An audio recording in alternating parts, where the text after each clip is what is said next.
Hello, viewers of OBN Horn of Africa. This is Future Africa program, and today I'm joined by Just Omomo Ibe. Just Omomo Ibe is a visionary business leader with a critical focus on rebuilding the African economy through entrepreneurship, education, and youth, and also trade. Ibe is a founder of the Just Ibe Foundation, which is aimed at urbanizing communities, empowering widows and orphans in Africa.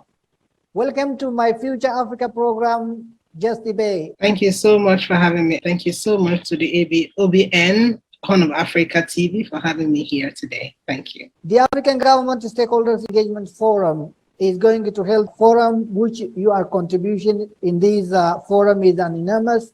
And can you tell us about it, please? Thank you so much. The African Government Stakeholders Engagement Forum, it's a conference that we, the founders of the ACCEF, decided to put together so that we can solve the education and youth development inequalities going on within the African continent.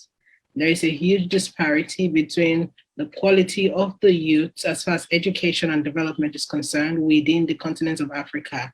And our job is to be able to identify what the problems are, create solutions to those problems so that unanimously we can have a singular framework through which all of us in Africa can solve our youth development and education crisis within the continent. So yes, the aim of this particular event is to bring together stakeholders from North Africa, East Africa, South Africa, Western Africa, Central Africa, to come and speak to us around their education and their youth development with key focus on identifying the problems we have in these areas. Then together on that roundtable would bring together solutions to those problems, then come out with a white paper solution that would hand over to the different governments in Africa to be able to solve this problem. So yes, this is what this particular conference is aimed at solving. Oh, thank you very much. And who are the participants and what the women's participation looks like in this forum? Thank you so much. So basically what we are doing is bringing together youth development experts, education experts, policy experts, handpicked from different regions. We, searched for them through their civil organizations, some through government organizations, some through even certain level of partnerships that we have been able to come into. So yes, for our keynote speakers, we're bringing the people who have had major input as far as education and youth development are concerned from different countries.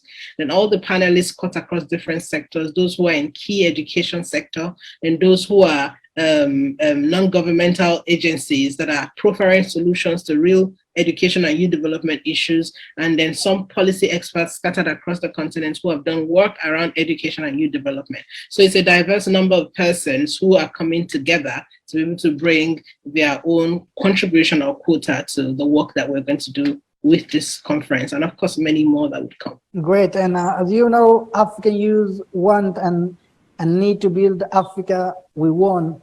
But do you think that the African youth all over the continent are getting the necessary support that they deserve from the stakeholders, including the government of their own? Thank you so much for asking that question. We do believe that we are in the era where now more than ever, African youths have become a lot more interested in things that affect them directly, even indirectly within the continent. And you will see that with the recent uprisings in different states in the nation, in the continent, different countries in the continent. You'd see the different protests, you see the different demands, activism groups erupting from different quarters of the continent because youths are now more interested in how they govern us, how we get the results that we need, how our needs met, how will the country work for us, and those different needs are valid. Now the question that you have asked is, are we truly getting the requisite support that we need? The truth is, in a lot of ways, the different governments are trying what they know to do best. So now it's a function of what they know to do best versus what we are looking for as youths. So a government may come in and say, this is what I think I can do as far as solving these issues. Well, it doesn't always fix the issues 100%. So what then do we do when we are in a situation where what we need as youths are not 100% met by the government of the day? The private sector have to step in. Everybody have to step in, because it's a collective effort to be able to solve any problem in any society. Even in very functional societies like the West, the government doesn't do 100%. Yes, they do a very great chunk, but they give room for the private sector to come in and partner with the government to get things done. And who are the private sector? Honestly, you and I are the private sector. I like to decompose it in a way that you see that you every day showing up as an individual doing their small business in one corner is the private sector. So the big question I want us as a youth of Africans to begin to ask ourselves is, what is my daily action contributing to the Africa I want to see? That's a question we must deliberately ask ourselves. My daily action, my daily showing up in my business, my daily advocacy work, how is it adding to the Africa that we want to see? And how is the cumulative work that I am doing able to move the needle closer? Because you see, Iba, Africa is such a way that we're a diverse number of persons, 1.4 billion people, that's a lot, right? And 1.4 billion people ruled by 54 presidents will not be able to touch every nook and cranny. It has to be such a way that we have divided these chunks in a way that Iba can take his own place in media and push the right narrative as far as media is concerned. And he's making sure the African people are much more educated about what's going on, also giving the diaspora people great information about what is going on in Africa. He has said, this is my role, and I'm going to push it to the extent that Africa is represented appropriately. And then I am picking up my role to say there's inequality as far as the different diverse nations are concerned. How do I bridge the gap with how we can solve our problems unanimously? Everybody must come to the table to say, I want to see this in Africa. Can I be the one to start what I want to see in Africa? That way would accomplish much more in a shorter period of time. I think media role is very important in just strengthening the to achieve the dreams of youth in Africa. And what do you say about these? The youth do not have a chance to just speak out their own need on media. What do you say on this, the media role? Thank you so much. I completely agree with what you have just said. Majority of the media stations that interact with the rest of the world, like you said, most of them push agendas that are necessarily the government's, not for the youth. I understand that completely. But you see, people who own those media houses are people just like you and me. So the character of a person, when they build a business, will show forth through their business. So imagine that you are the founder of this station. And then eventually you as a person is somebody who is interested in pushing the narrative of the people. And then you get to a certain stage in your business, you are probably paid the amount of money to say, you know what, don't push people's narrative, push our own narrative. If you are that person who is susceptible to that sort of lifestyle, you will bow to it. And when you bow to it, what happens? We have lost one more media company that is now tilting towards the other side because of the framework of the founder. So you see, what we complain as issues are outfalls or outcomes of the people who own these media houses. They're not faceless. They're not nameless. So it boils down to one major thing. All of us as African people must truly begin to build character, because this character would reflect in the different things that we build, whether it's a media outfit, a media outlet, and the list is endless. But you see, at the interim place, what we may now begin to do is, if we cannot control the narrative of the traditional media and the print media, can we begin to use the platforms that we have? Digital technology is at our advantage. We can have a talk show on YouTube. We can have a talk show on Instagram. We can have a media show on Facebook. And then because there's such a large number of persons here, we would even reach more people than the other persons. So we must begin to create our narratives by starting movements like this that is geared towards truly bringing the right narrative to the table. And I'd like to make an example of one media house that I love so much. It's not owned by any government. It's a group of persons who came together to say, we want to do something correct. And I don't know if it's called WION, W-I-O-N, Gravitas Plus. I don't know if you've heard of them before. They are pushing an agenda that is not partisan, that is not government, that is not anything. They just want to truly help people pay attention to the news and know the truth of what is going on. So that's a function of the individual who started that movement and is raising people like him or her to also pioneer the same thing. So that's what I think we can do to really solve those problems. People rise up from wherever you are and begin to create solutions, or in whether it's in media or in other area, that can truly help us push what we want to see as a person, as a people. And many people, always dream a continent whose development is the people-driven. What is the way, in your opinion, to realize this dream of Africans? So there are two things I like to describe as the way to realize our African dream or African agenda. And the two ways is first dealing with the tangible and intangible needs. The tangible needs are things like we see: unemployment, education, youth development, infrastructure development, security. Those are the tangible things, the things that we can see. Now, there are the intangible things that we cannot see, but they are the real drivers of whether we achieve these things or not. Those intangible things are our mindset, how we see brotherhood, how we see love, how we see peace, how we see unity. These things are intangible. You can't touch them, but they are the reasons why we are not getting what we want to get. Because you may see that a Ghanaian and a Nigerian, because they have an unidentified, because they probably have an unidentified grievance between them, they can't seem to see eye to eye. That thing is intangible. It's not tangible. So even when it's time to build a business that is physical, you will see that there are intangible biases get in the way. So in order for us to achieve our One Africa agenda by 2063, we have to tackle the both concurrently. We must begin to teach our people what unity means. We must begin to teach our people what love means. We must begin to teach our people what brotherhood means. We must begin to teach them what it means to have Black intelligence. These things that are non-tangible. So that the more we begin to understand these things, the more the barriers between us begin to narrow down. There's so much barriers between us because of the intangible things we can't touch. And then most importantly, our mindset. Because we came from a long history of colonialism, what has happened is most of our people are, exhibiting traits of these things without even knowing. So we need to go back to say, as Africans, we deserve the best. As Africans, we own a right to do the best and have the best. And we must do what we can do to be able to bring the best to the table at all times. That mindset allows us enter into rooms and demand that we would get equal opportunities and nothing more. That mindset allows us enter into bilateral and multilateral relationships to say, you are not going to be at the upper end of this relationship. We're going to have equal opportunities, equal rights, equal decision-making power.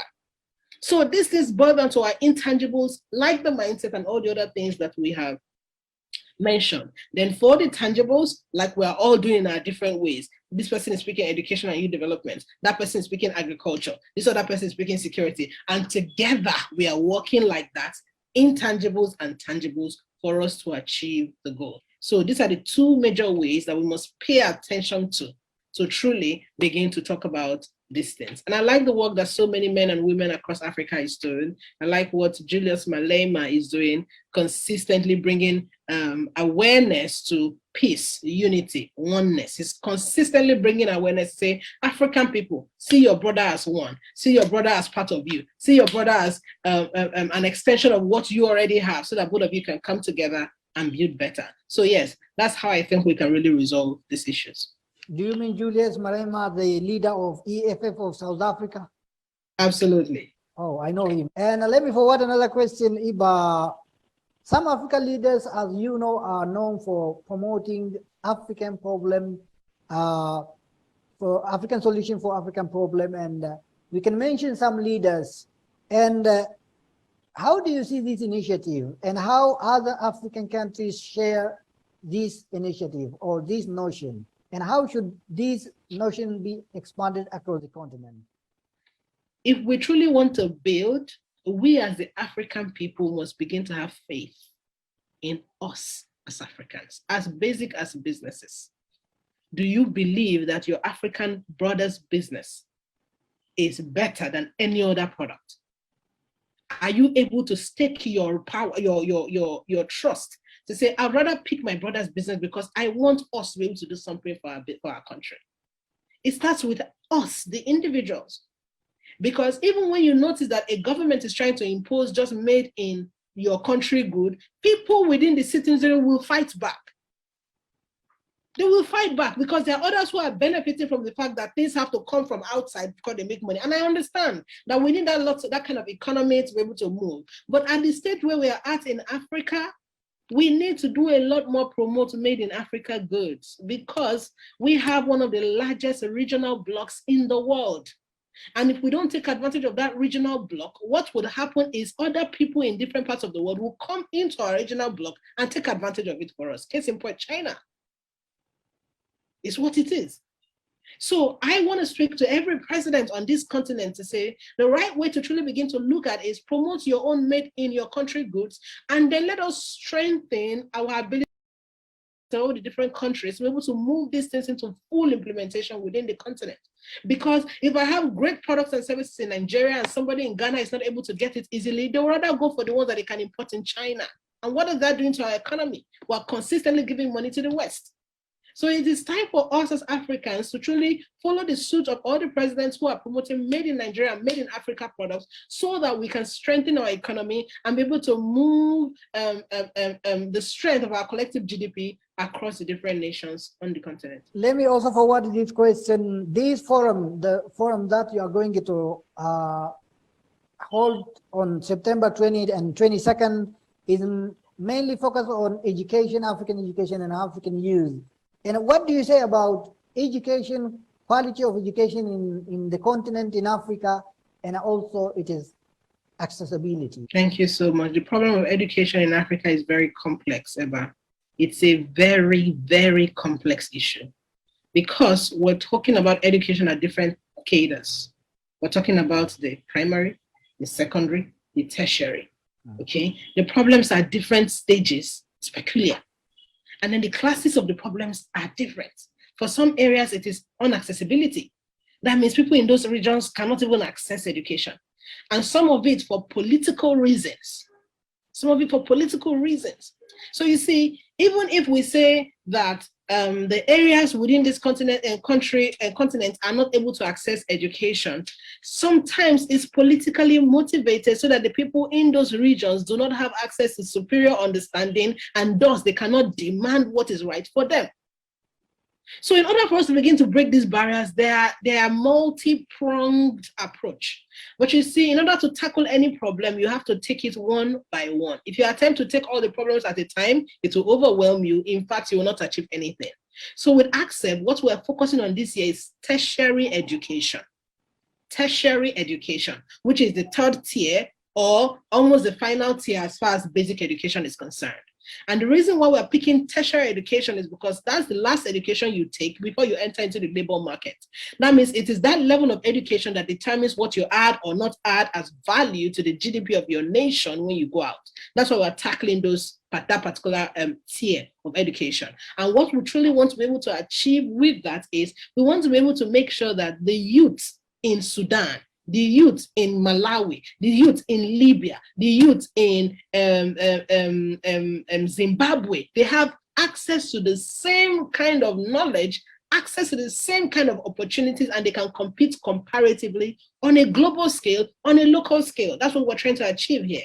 To say if a Nigerian is able to come out with this level of education and somebody in maybe a South Sudan is not able to come up with that level of education, when they meet on a global playing field, one person will be disadvantaged, the other person will be advantaged. And then what these things continue to cause is strife. What it continues to cause is hate between the two brothers, because you are seeing your black brother who has access to a better opportunity because they have access to better education. Do you see how our problem starts, Eva? So that's why we at ACCEP, we're focusing on that level of education to say, can we tackle this? If we can create a singular framework to which all of us within the continent can approach education, then my brother in Juba, my brother in Libya, Tripoli, Libya, can come together and we all look alike. We all have the same kind of qualifications. We all have the same kind of skills and experiences. That way, my skill or experience that is not a result of my failing or my disadvantage, it's not the reason why my brother and I are having issues. Do you see? So truly, this is what we want to tackle, the tertiary education for now. And then I believe that as we go further down, by strategic partnerships, we'll begin to identify the other different areas of the education that we can fix. The same thing with youth development.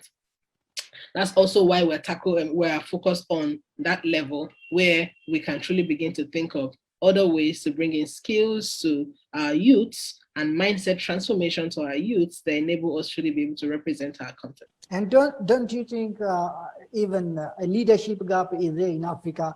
Because women participation in leadership is a problem. Some people say women empowerment, and I don't think this empower who?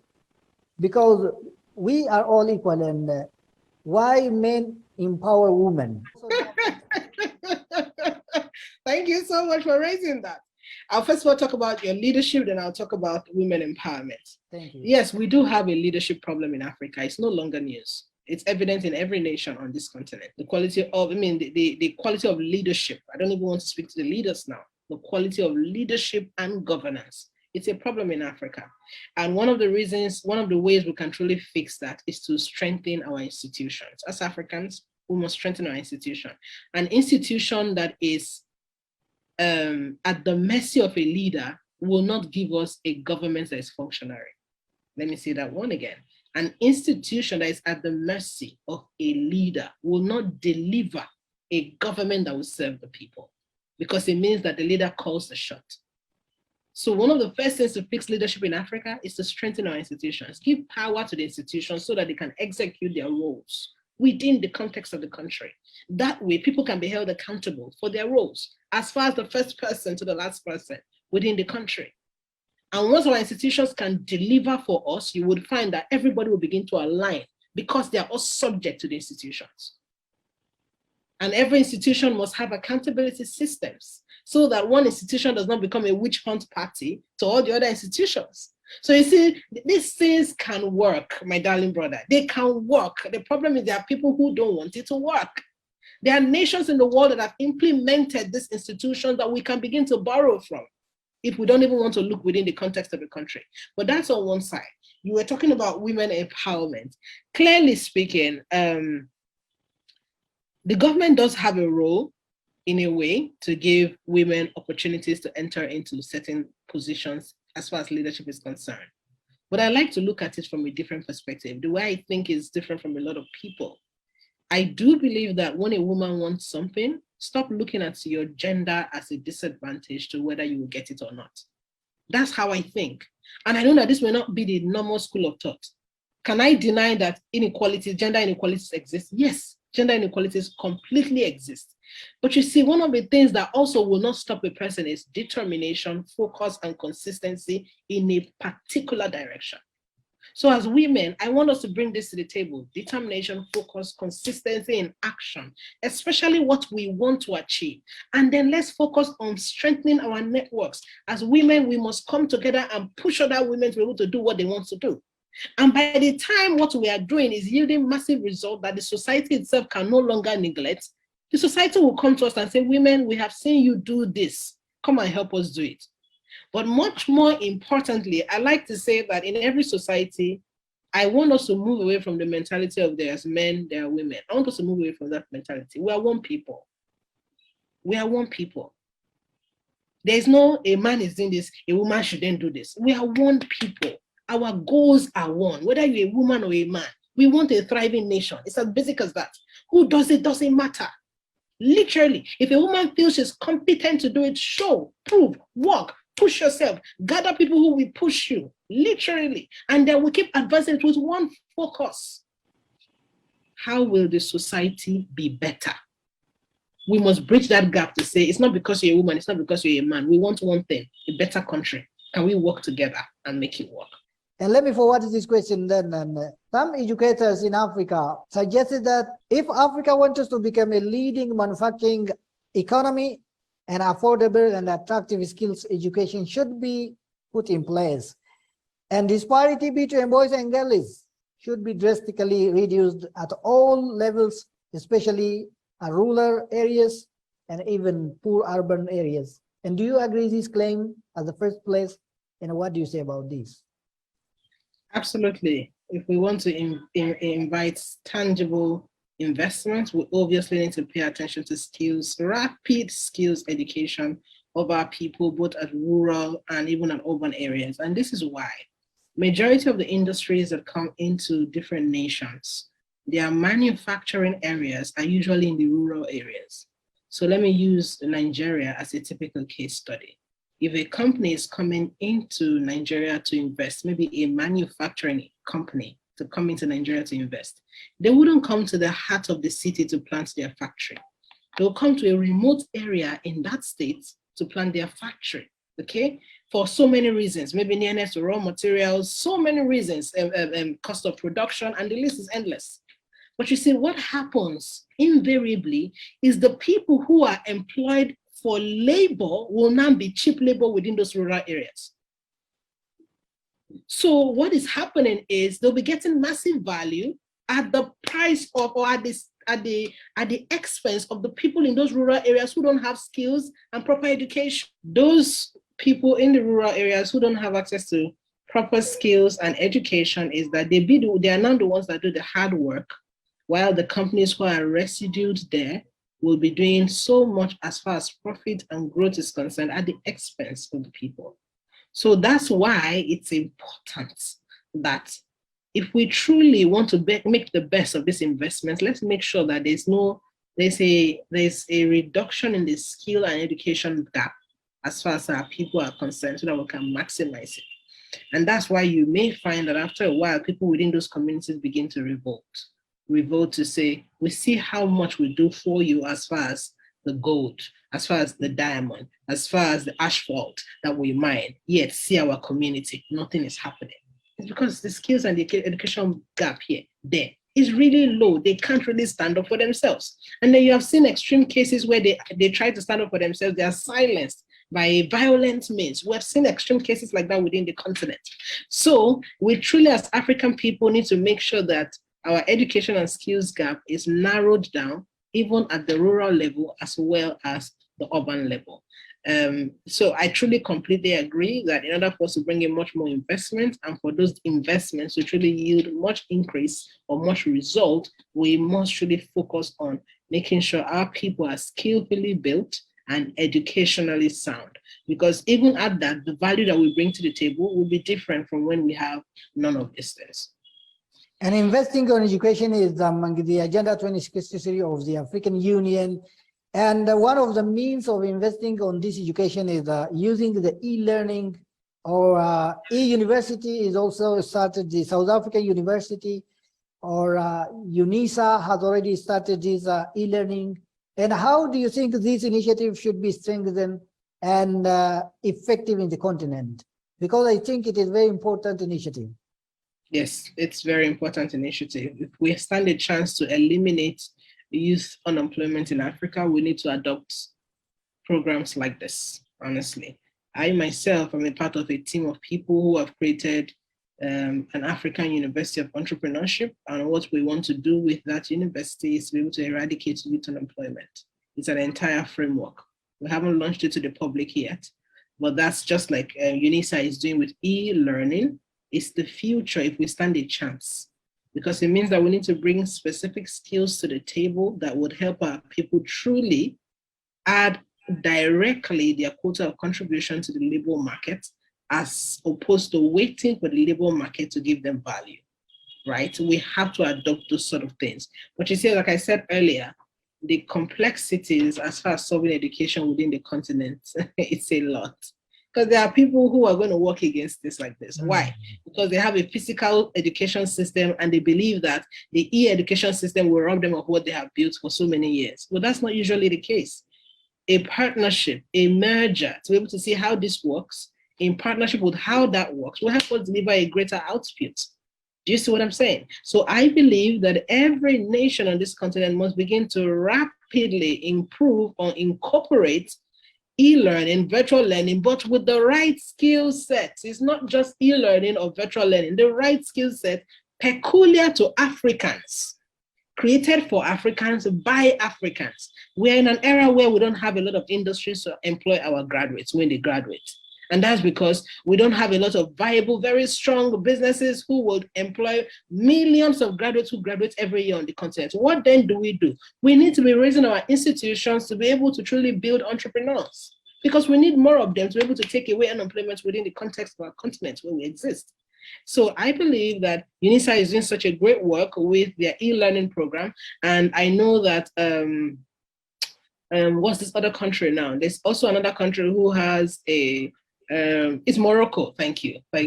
The Moroccan government also recently, in part, I saw the president of the African Development Bank visit a tertiary institution, a technical school in Morocco. And according to what he said he saw state-of-the-art facilities to power learning like he has never seen anywhere in the world.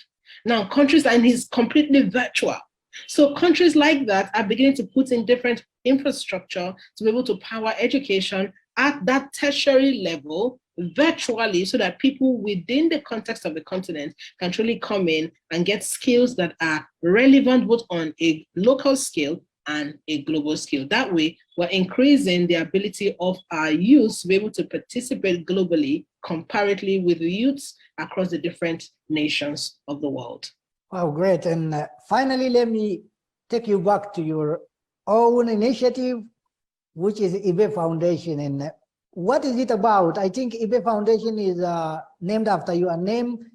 And what is it about and what it mainly works on? I read from your background that it is aimed at urbanizing communities and empowering widows and orphans in Africa.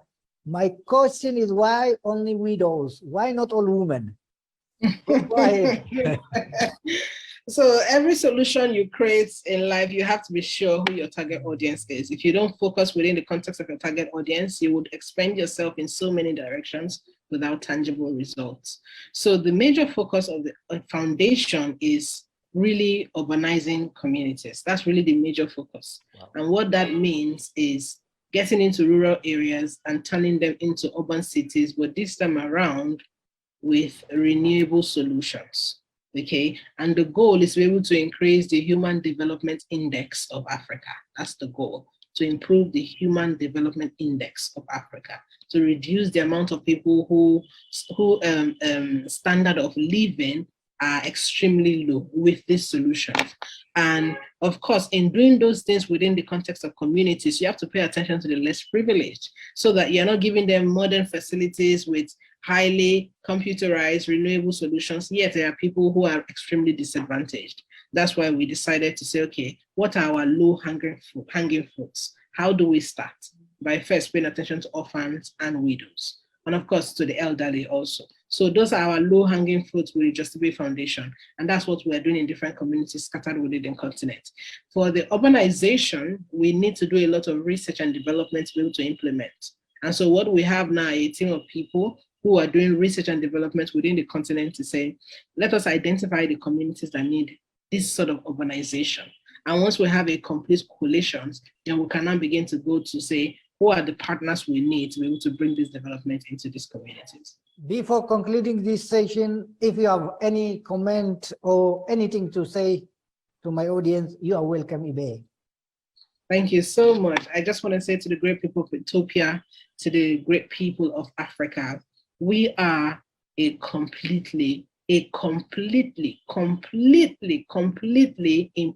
people. I like to say that a lot. It's no longer news that Africa is the next frontier. And you can see that because the whole world is rushing to Africa, both for multilateral partnerships, for bilateral partnerships, and the list is endless. I do know, however, that most of these partnerships may not be from pure motives. I completely agree with that. But let's move away from that and focus on the fact that Africa is such an important factor in the entire global place. You know why? We represent 60% of what the world needs to thrive. We Africans represent that. And so they can't do without us no matter how hard they try. Howbeit, there's a difference between the kind of outputs we can get from our Africa if you and I become extremely aware of who we are as Africans, what we carry as Africans, and how our contributions matter. So now more than ever, I need you, dear Africans, to begin to bring your voice to the table to make change happen. Whatever is not working within your community, set up a solution to make it work.